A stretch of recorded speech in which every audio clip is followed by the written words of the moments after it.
Ngày con cất tiếng khóc chào đời, ngày mẹ đã nói niềm vui chào dâng ngập trời.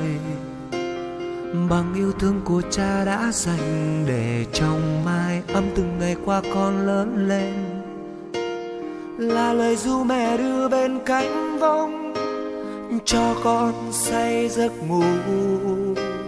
Là lời cha từng ngày ấm êm mong sao cho con nên người. Thời gian lấy đi tuổi xuân của mẹ và con lấy đi sức sống mẹ cha. Cuộc đời con sẽ không quên tình yêu thương mẹ cha đã dành cho con người ơi. Tình yêu bao la theo như câu ru xưa cho vơi đi nỗi nhọc nhằn trong đời của người. Đường tương lai nhiều trong gai và những lúc gian nan làm con ngã quỵ, để con nhớ rằng nơi đây một góc bình yên luôn có mẹ cha chờ con tìm về.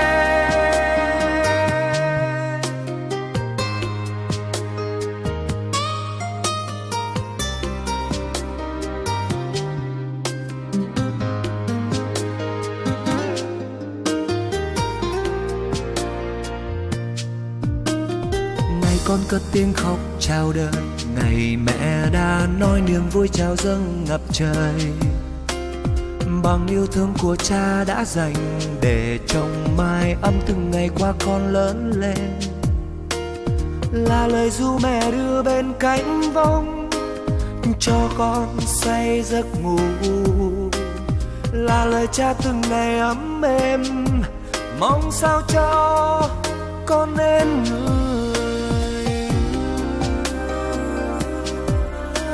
Thời gian lấy đi tuổi xuân của mẹ và con lấy đi sức sống mẹ cha. Cuộc đời con sẽ không quên tình yêu thương mẹ cha đã dành cho con người ơi. Tình yêu bao la theo như câu ru xưa cho vơi đi nỗi nhọc nhằn trong đời của người. Đường tương lai nhiều trong gai và những lúc gian nan làm con ngã quỵ, để con nhớ rằng nơi đây một góc bình yên luôn có mẹ cha chờ con tìm về.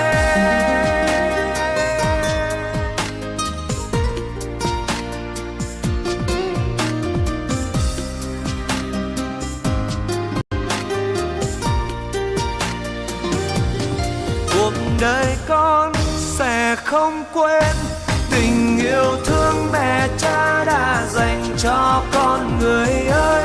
Tình yêu bao la theo như câu ru xưa cho vơi đi nỗi nhọc nhằn trong đời của người. Đường tương lai nhiều trong gai và những lúc gian nan làm con ngã quỵ, để con nhớ rằng nơi đây một góc bình yên luôn có mẹ cha chờ con.